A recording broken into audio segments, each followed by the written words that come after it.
Hello students, मैं Mamta Mittal, PGT chemistry, government senior secondary school Dawali village Sirsa से। आज हम करने जा रहे हैं वनस्पति जगत। यह हमारा टॉपिक जीवों में विविधता से लिया गया है। जैसा कि हमने पहले भी वनस्पति जगत पादप के बारे में पढ़ा था कि रॉबर्ट व्हिटेकर के द्वारा सजीवों को 5 मेन जगत में डिवाइड किया गया है। वो कौन कौन से थे? मोनेरा, प्रोटिस्टा, फंजाई, प्लांटी तथा एनिमिलिया। प्लांटी में हम किस तरह के सजीवों को काउंट करते हैं? जो बहुकोशिकीय होते हैं, जो यूकैरियोटिक होते हैं, जिनमें कोशिका भित्ति पाई जाती है, तथा स्वपोषी होते हैं, मीन्स अपना भोजन अपने आप बनाने की क्षमता रखते हैं। उन सभी को हम किसके अंडर स्टडी करते हैं? वनस्पति जगत में। वनस्पति जगत में सभी तरह के पेड़ पौधे शामिल होते हैं। इतनी लार्ज संख्या में हमारे पास पेड़ पौधे प्रेजेंट है। जैसा कि आपको पता है, हमारी पृथ्वी जो है वो वृक्षों से, पौधों से ढकी हुई है। तो यहाँ पर बहुत वैरायटी के पौधे प्रेजेंट हैं। तो अब उनको अच्छी तरह से समझने के लिए हमें क्या जरूरत पड़ती है? पौधों का वर्गीकरण करने की। तो पौधों के वर्गीकरण के मेन पॉइंट्स क्या हैं? किसके आधार के ऊपर हमने पौधों को वर्गीकृत किया है, उसको हम इस फ्लो चार्ट रेखांकन के द्वारा समझेंगे। यह बिल्कुल ही सिंपल है, बिकॉज इस चीज के बारे में आप ऑलरेडी अपनी प्रैक्टिकल लाइफ में देखते हो, समझते हो। कि वर्गीकरण में सबसे पहले उन्होंने हमारे पास क्या मेंशन किया है? सबसे पहला आधार क्या लिया गया है? पादप शरीर बिना विभेदन या फिर विभेदित पादप शरीर। मीन्स हमने पौधों के शरीर को देखा, उसमें तना, जड़, पत्ते, इस तरह के अलग अलग भाग प्रेजेंट हैं या फिर इस तरह के डिफरेंट भाग जो हैं वो प्रेजेंट नहीं है। उस आधार के ऊपर हमने वनस्पति जगत को 2 हिस्सों में बांट दिया। एक वो जिसमें पौधों का शरीर फूल, फल, जड़, तना, पत्तों में विभेदित होता है, और दूसरे वो जिसमें इस तरह की कोई भी संरचना प्रेजेंट नहीं होती है। नेक्स्ट हमारे पास आधार लिया गया कि यदि पौधों का शरीर विभेदित है तो क्या उसमें संवहनी ऊतक प्रेजेंट है? संवहनी ऊतक से हमारा अभिप्राय क्या होता है? वह सिस्टम जिसके द्वारा पौधों में पानी या फिर भोज्य पदार्थ जो होते हैं उनका संचार होता है, वह एक स्थान से दूसरे स्थान तक पहुंचाए जाते हैं। यदि वो प्रेजेंट है तो हमारे पास अलग तरह की कैटेगरी बनेगी, और यदि वो एब्सेंट होते हैं तो उनको अलग वर्ग में रख दिया जाएगा। अब उसके बाद थर्ड आधार हमारे पास कि यदि उनमें संवहनी ऊतक प्रेजेंट हैं तो क्या उनमें बीज प्रोड्यूस करने की कैपेसिटी है या फिर नहीं? मीन्स उसमें बीज प्रेजेंट है या फिर नहीं प्रेजेंट। उस बेसिस के ऊपर हमने उनको अलग अलग वर्गों में रखा। फोर्थ पॉइंट या फोर्थ आधार हमारे पास कि यदि बीज प्रेजेंट है तो वह बाहर से देखने पर ही हमें दिखाई देते हैं या फिर फलों के द्वारा ढके हुए हैं, मीन्स बाहरी रूप से देखने पर हमें दिखाई नहीं देते हैं। उसके आधार के ऊपर उन्हें 2 हिस्सों में डिवाइड कर दिया गया, नगन बीजी तथा फलों से बंद बीज वाले। लास्ट जिसके आधार के ऊपर पौधों का वर्गीकरण किया गया, क्या उनमें जो बीज है उसमें 2 बीज पत्तर हैं या फिर 1 बीज पत्तर है? मतलब बीज की टाइप को चेक किया गया। अगर बीज की टाइप में 1 बीज पत्तर है तो अलग कैटेगरी बनेगी, और अगर 2 बीज पत्तर हैं तो अलग कैटेगरी। तो हमारे पास टोटल 5 आधार लिए गए जिसके द्वारा हमने वर्गीकरण किया। दोबारा से इसको हम रिवाइज करते हैं। फर्स्ट पॉइंट, उनकी शारीरिक संरचना को चेक किया गया बाहरी तौर से, क्या वह विभेदित है या फिर नहीं है। सेकंड पॉइंट, उसमें संवहनी उत्तक की प्रेजेंस को चेक करना है। थर्ड पॉइंट, बीज प्रोड्यूस करने की कैपेबिलिटी को चेक किया गया। फोर्थ पॉइंट, बीजों का कहाँ पर प्रेजेंट होना, मीन्स वो ढके हुए हैं या फिर वह नग्न रूप से आपको दिखाई दे रहे हैं। लास्ट, बीज किस प्रकार के हैं, उसमें एक बीज पत्र है या फिर दो बीज पत्र। तो इस तरह से हमारे पास 5 बेसिस लेकर पौधों को अलग अलग वर्गों में बांटा गया। तो यह थे डिफरेंट बेसिस जिसके ऊपर पौधों को हमने अलग अलग वर्गों में बांटना है। अब वर्ग कौन कौन से बनते हैं, उनको हमने किस तरह से याद करना है वो हम देखते हैं। This is quite interesting. तो यदि पौधों का शरीर जो है वह फल, फूल, जड़, तना, पत्तों में विभाजित नहीं है तो हमने उसको नाम क्या देना है, थाइलोफाइटा। तो ये हमारा फर्स्ट वर्ग है। यदि वह विभेदित शरीर प्रोसेस कर रहा है, मीन्स उसमें अलग अलग भाग हैं, जैसे नॉर्मली हम देखते हैं उसमें जड़ है, तना है, पत्ते हैं, फूल है, फल है, तो उसमें संवहनी उत्तक की प्रेजेंस को चेक किया जाएगा। यदि संवहनी उत्तक, जिसे हम नाम देते हैं जाइलम एंड फ्लोएम, अगर वो प्रेजेंट नहीं होते, अगर वो प्रेजेंट नहीं है, मतलब हम सिंपल टाइप में जा रहे हैं, तो उसे नाम दिया जाएगा ब्रायोफाइटा। तो ये हमारा दूसरा वर्ग है। फर्स्ट हमारे पास थाइलोफाइटा एंड सेकंड है ब्रायोफाइटा। इफ संवहनी उत्तक प्रेजेंट हुए तो हमने उसका 2 हिस्सों में बांट देना है। चेक करना है कि उसमें बीज प्रोड्यूस करने की कैपेबिलिटी है या फिर नहीं है।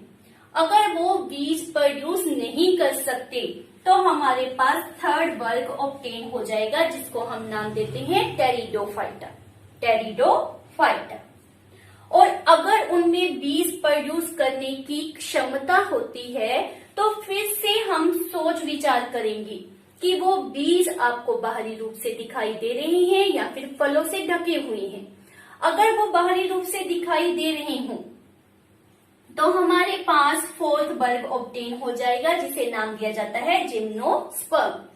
और यदि वह फलों से ढके हुए हों, बीज यदि फलों से ढके हुए हों तो उसे हम नाम क्या देते हैं, एंजियोस्पर्म।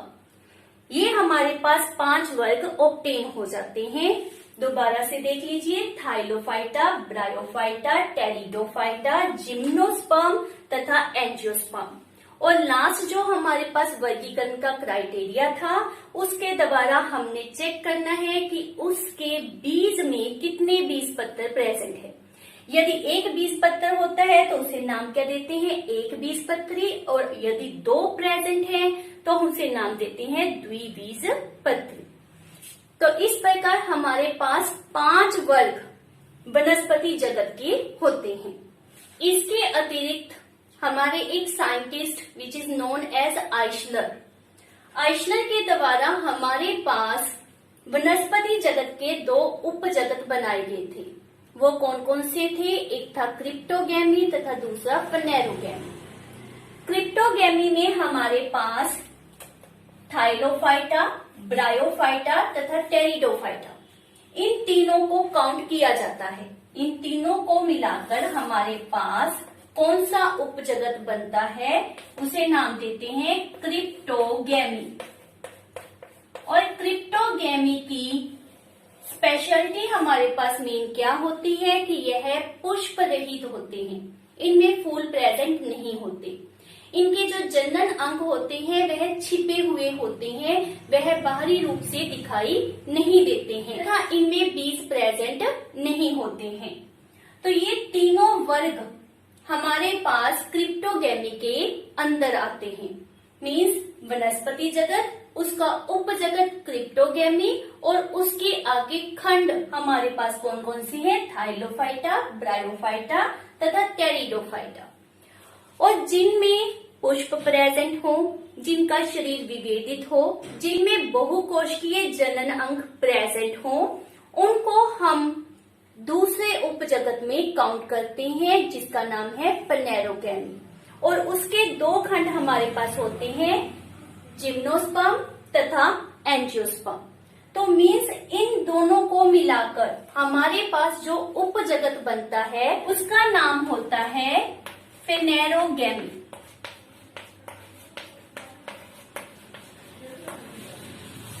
तो आइशलर के अनुसार वनस्पति जगत को फर्दर दो उपजगत में बांटा गया, क्रिप्टोगैमी तथा फनेरोगैमी।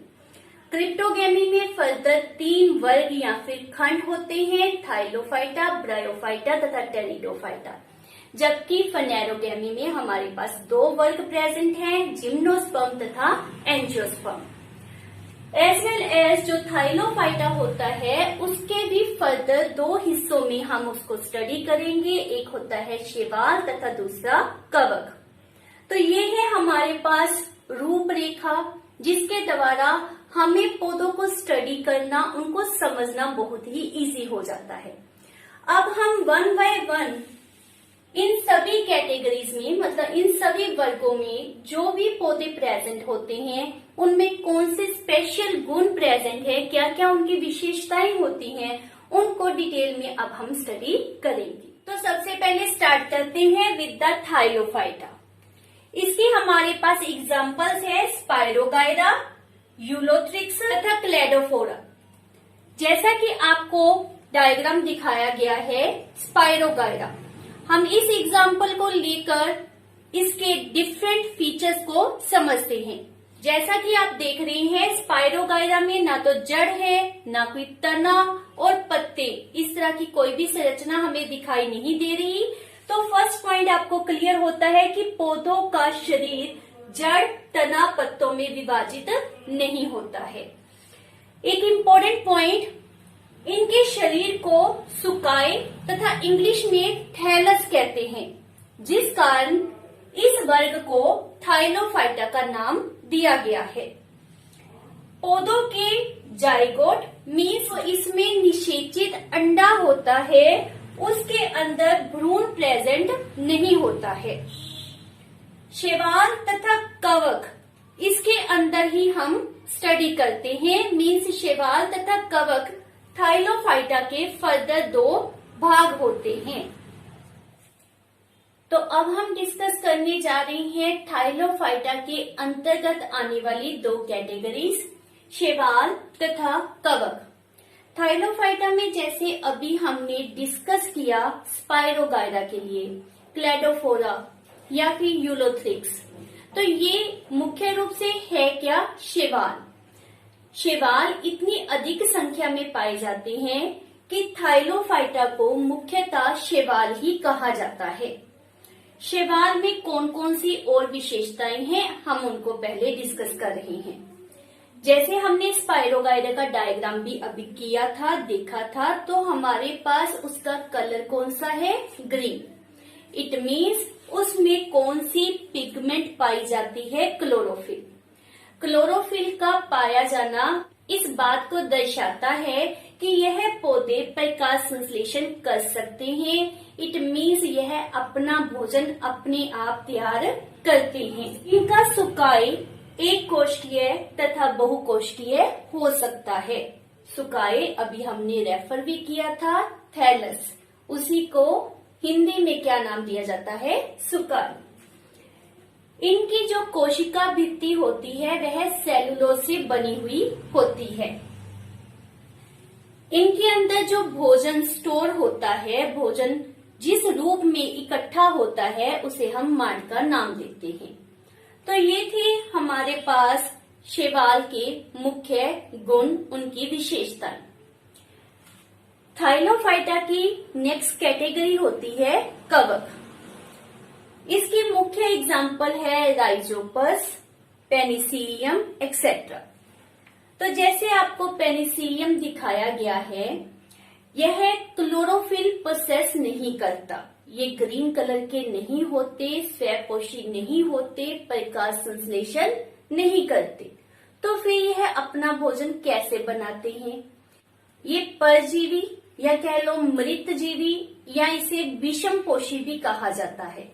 तो इस तरह से यह गले सड़े अन्य पदार्थों से या फिर किसी अन्य जीव से अपना भोजन प्राप्त करते हैं। तो फर्स्ट पॉइंट इसमें with respect to this one difference का यही है कि यह स्वपोषी नहीं होते, यह विषमपोषी होते हैं। इनमें जो सुकाई होता है वह कवक तंतु से मिलकर बनता है। कवक तंतु धागे की तरह की संरचनाएं होती हैं और इनसे बने हुए कवक तंतु से बने हुए सुकाए को माइसीलियम का नाम दिया जाता है। यह आपसे 1 मार्क्स में भी पूछा जा सकता है कि माइसीलियम क्या होता है। इनके कवक तंतु एक कोशिकीय या बहुकोशिकीय हो सकते हैं। इनमें जो कोशिका भित्ति होती है वह नॉर्मली काइटन से बनी होती है या कुछ ऐसे भी कवक हैं जहां पर कवक सेलुलोज से बनी हुई कोशिका भित्ति पाई जाती है। इनमें भोजन या तो तेल के रूप में स्टोर होता है या फिर ग्लाइकोजन के रूप में स्टोर होता है।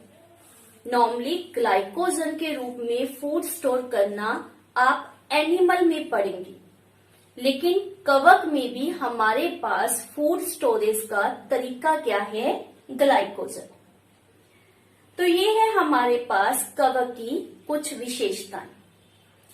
यहाँ एक और स्पेशल फीचर आपने माइंड में रखना है कि जब शैवाल तथा कवक परस्पर सहयोग करते हैं तो उनके द्वारा एक सहजीवी पौधा बनता है जिसे हम नाम देते हैं लाइकेंस का। लाइकेंस की लगभग 400 जेनरा अब तक पहचान में आ चुकी हैं। यह देखने में पौधों के जैसे ही अपीयर होते हैं। शैवाल तथा कवक एक दूसरे की हेल्प करते हैं इन द लाइकन। किस तरह से? जैसा कि अभी हमने पढ़ा, शैवाल में भोजन बनाने का गुण है जबकि कवक में भोजन बनाने का गुण नहीं है। तो शैवाल कवक को भोजन प्रदान करता है। इन रिटर्न कवक जो होता है वह शैवाल को प्रोटेक्शन या आप कह सकते हो सुरक्षा प्रदान करता है। इसीलिए हम इसे सहजीवी पौधा कहते हैं। तो ये है हमारा थाइलोफाइटा। नेक्स्ट अब हम कर रहे हैं ब्रायोफाइटा। नेक्स्ट है हमारे पास bryophyta. This is very important. इसकी हमारे पास एग्जाम्पल है फ्यूनेरिया, रिक्सिया, मार्केशिया। जैसा कि आपके पास फ्यूनेरिया का डायग्राम दिया गया है, इस डायग्राम को ही देखकर आपको पता चलता है कि ब्रायोफाइटा में पादप शरीर का विभाजन जड़, तना तथा पत्तों में किया जाता है। इसीलिए हम कहते हैं कि इसमें जड़, तना तथा पत्ते पाए जाते हैं, परंतु इनमें किसी भी तरह के संवहन ऊतक नहीं पाए जाते। मीन्स इसमें जल तथा अन्य पदार्थों के परिवहन के लिए कोई स्पेशल ऊतक प्रेजेंट नहीं होता। एक और मेन पॉइंट कि इस वर्ग को पादप वर्ग का उभयचर कहा जाता है, जिसे इंग्लिश में हम कहते हैं एम्फीबियंस। क्यों कहते हैं? क्योंकि इस वर्ग के पौधों के लिए जल तथा स्थल दोनों ही जगह की बहुत ही जरूरत होती है। नॉर्मली यह लैंड के ऊपर मीन्स स्थल के ऊपर ही उगते हैं, लेकिन जनन करने के लिए इन्हें जल की आवश्यकता होती है। मीन्स अपनी पूरी लाइफ साइकिल में इन्हें land as well as water दोनों की आवश्यकता पड़ती है, जिस कारण इन्हें पादपों के उभयचर का नाम दिया जाता है। और यह बहुत ही इम्पोर्टेंट है। वेदर एमसीक्यू और 1 मार्क्स में आपके पास यह प्रश्न पूछा जा सकता है। नेक्स्ट है हमारे पास टेरिडोफाइटा। टेरिडोफाइटा में अब हमारे पास 2 विशेष गुण आ जाएंगे। एक तो इसमें जड़, तना तथा पत्ते पाए जाएंगे और दूसरा इसमें संवहन ऊतक प्रेजेंट होंगे। मीन्स इसमें जल तथा अन्य पदार्थों के परिवहन के लिए स्पेशल तरह के ऊतक प्रेजेंट होंगे। इसकी एग्जाम्पल फर्न तथा मार्सिलिया है। जैसा कि फर्न का आपको डायग्राम दिखाया गया है, यह पौधा इन पौधों के कंपैरिजन अधिक विकसित हो चुका है। इसके जाइगोट मीन्स जो इनका निषेचित अंडा होता है उसमें भ्रूण पाया जाता है। तो यह थे हमारे पास डिफरेंट टाइप के वर्ग जो किस उपजगत में आते हैं, जैसा कि हमने पहले डिस्कस किया था क्रिप्टोगेम। तो अब हम करते हैं हमारा नेक्स्ट उपजगत जिसको हमने नाम दिया है फनेरोगेम्स। फनेरोगेम्स के अंतर्गत हमारे पास दो वर्ग स्टडी किए जाते हैं, जिम्नोस्पर्म तथा एंजियोस्पर्म। जिम्नोस्पर्म जैसा कि नाम से ही क्लियर हो रहा है, यह दो शब्दों से मिलकर बना है, जिम्नो प्लस स्पर्म। जिम्नो का मीनिंग होता है नगन, मीन्स जो किसी चीज से कवर अप ना हो, बाहरी रूप से देखने पर ही आपको नजर आ जाए। और स्पर्मा का मतलब होता है बीज। तो इसके जो बीज होते हैं वह नगन होते हैं, जिस कारण इसे हिंदी में नाम दिया जाता है नगन बीजी पौधे। और इंग्लिश में हम इसको नाम क्या देते हैं, जिम्नोस्पर्म, जो कि एक ग्रीक लैंग्वेज से लिया हुआ शब्द है। इसका फर्स्ट यूनिक फीचर क्या है कि इसमें जो बीज हैं वह नगन होते हैं। सेकंड, इसके जनांग शंकु के आकार के होते हैं, जैसे कि इसके एग्जाम्पल है पाइनस तथा साइकस। हमारे पास पाइनस का जो आपको डायग्राम दिखाया गया है उसमें आपके पास रिप्रेजेंट भी किया गया है कि इसके जो जनांग होते हैं वह शंकु के आकार के होते हैं। इनके जो फूल होते हैं उसमें ना तो दल होता है और ना ही बाह्य दल होता है, मतलब इस तरह की कोई भी उसमें सब डिविजन्स नहीं बने होते। यह बहुत वर्षों तक जीवित रहते हैं, मीन्स यह बहुवर्षीय होते हैं, एज वेल एज सदाबहार होते हैं, मतलब सीजनल पौधे नहीं होते, यह सदाबहार होते हैं। तो यह था हमारे पास जिम्नोस्पर्म। नेक्स्ट है हमारे पास एंजियोस्पर्म। एंजियोस्पर्म बिल्कुल वैसे ही जैसे हमने अभी जिम्नोस्पर्म पढ़ा, दो शब्दों से मिलकर बना हुआ है, एंजियो प्लस स्पर्म। एंजियो शब्द का मीनिंग होता है ढका हुआ, कवर अप, और स्पर्मा का वही जो हमने अभी किया मीनिंग क्या होता है, बीज। तो एंजियोस्पर्म का मतलब क्या होता है, जिसके बीज ढके हुए हों। एज वेल एज इन्हें हम पुष्पी पौधों का नाम भी देते हैं। तो फर्स्ट इसका यूनिक फीचर क्या है कि इसके बीज फलों के अंदर पूर्ण रूप से ढके हुए होते हैं। बीजों का जो विकास है, जो उनकी ग्रोथ होती है, वह अंडाशय के अंदर ही होती है। जब वो पूरी तरह से ग्रो कर जाते हैं तो वह फल का रूप धारण कर लेते हैं।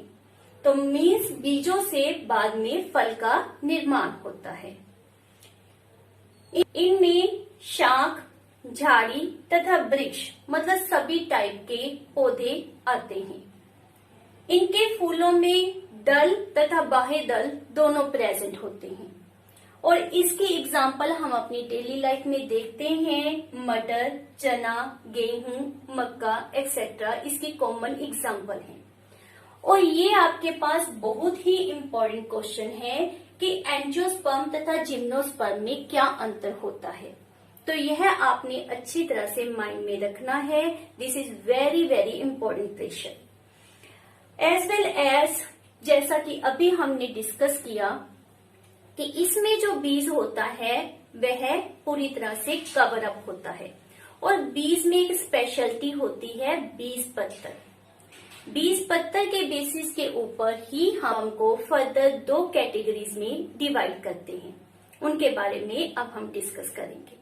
तो यह है हमारे पास एंजियोस्पर्म की फर्दर दो कैटेगरीज, एक बीज पत्री तथा द्विबीज पत्री। तो अब हमने क्या चेक कर रहे हैं, क्या इसमें स्पेशल गुण पाया जाता है कि हम इसके बीज के अंदर बीज पत्र चेक करते हैं।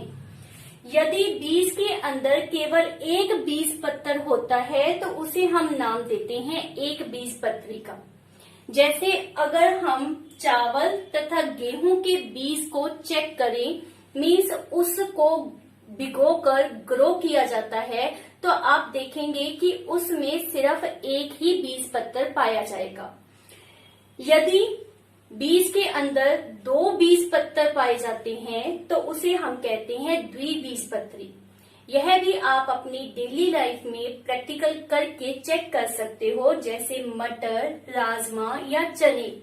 इनके बीजों को भिगोकर फिर उनमें से जिस तरह से बीज ग्रो कर रहा होता है, पौधा अंकुरित होता है, तब हम इसको चेक करते हैं तो हमें इसके अंदर 2 बीज पत्र नजर आएंगे। एक बीजपत्री में पत्तियां समानांतर शिरा विन्यास प्रोसेस करती हैं। मीन्स उसमें समानांतर, जैसा कि आपको डायग्राम में दिखाया गया है, समानांतर रूप से शिरा विन्यास होते हैं। जबकि द्विबीजपत्री में पत्तियों में जालिकाबद्ध शिरा विन्यास होते हैं। इनमें जो जड़ें होती हैं वह रेशेदार होती हैं, जबकि द्विबीजपत्री में मूसला जड़ तंत्र प्रेजेंट होता है। इसमें जो पुष्प होते हैं वह त्रिपयी होते हैं, जबकि इसमें जो पुष्प होते हैं वह पंचतयी होते हैं। उदाहरण अभी हमने इनकी डिस्कस की है। तो साइंस को समझने का सबसे बेस्ट तरीका होता है प्रैक्टिकल, और ये बहुत ही अच्छा एक्सपेरिमेंट है जो आप घर में इजीली कर सकते हो। जैसे गेहूं, चावल, मटर, राजमा ये नॉर्मली घरों में प्रेजेंट होते हैं, तो इनको रात भर आपने भिगो कर रखना है ताकि इनके जो बीज हैं वह नरम हो जाएं। तब उनको गीली कॉटन के ऊपर रखा जाता है ताकि वो बीज अंकुरित हों, और जब वो अंकुरित होते हैं तो आप उनमें प्रेजेंट बीज पत्र को चेक कर सकते हो कि वह एक बीज पत्र है या फिर 2 बीज पत्र। तो यह था हमारे पास एंजियोस्पर्म के फर्दर 2 ग्रुप। तो ये हमारा कंप्लीट पादप जगत, जिसे वनस्पति जगत या प्लांटी हम कहते हैं। तो आपने अच्छी तरह से इसके फीचर्स को, किस आधार पर इसका वर्गीकरण किया, उसको याद रखना है।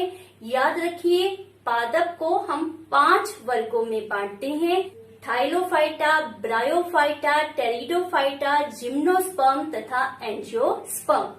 यदि हमसे पूछा जाए कि सरलतम पौधे कौन से हैं, तो वो पौधे जिसमें कुछ भी विकास नहीं हुआ, मीन्स थाइलोफाइटा। कौन से ऐसे पौधे हैं जिसमें बीज ढके हुए होते हैं, तो हमारे पास क्या आ जाएगा, एंजियोस्पर्म। अब हम करते हैं इस चैप्टर से जुड़े हुए some important objective questions. First one, thallus पाया जाता है। आपके ऑप्शन है थैलोफाइटा में, ब्रायोफाइटा में, टेरिडोफाइटा में, इनमें से किसी में भी नहीं। तो जैसे कि आपने पहले पढ़ा है, थैलस कहाँ पाया जाता है? आंसर ए, थैलोफाइटा में।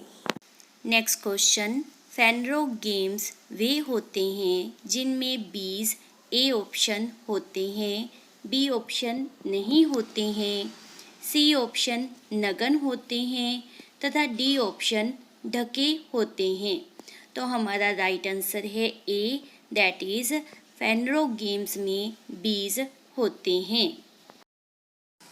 नेक्स्ट क्वेश्चन इज, निम्नलिखित में जिम्नोस्पर्म का पादप कौन सा है? ए ऑप्शन आम, बी ऑप्शन मटर, सी ऑप्शन साइकस तथा डी ऑप्शन अमरूद। तो हमारा राइट आंसर है दैट इज सी, साइकस। हमारा नेक्स्ट क्वेश्चन है, पादप जगत का उभयचर है। A option thallophyta, B option bryophyta, C option pteridophyta तथा डी ऑप्शन इनमें से कोई नहीं। तो हमारा राइट आंसर है that is B, which is bryophyta. इसको पादप जगत का उभयचर कहते हैं। नेक्स्ट क्वेश्चन इज, द्विबीजपत्री का उदाहरण नहीं है। ए ऑप्शन मटर, बी ऑप्शन राजमा, सी ऑप्शन चना तथा डी ऑप्शन गेहूँ।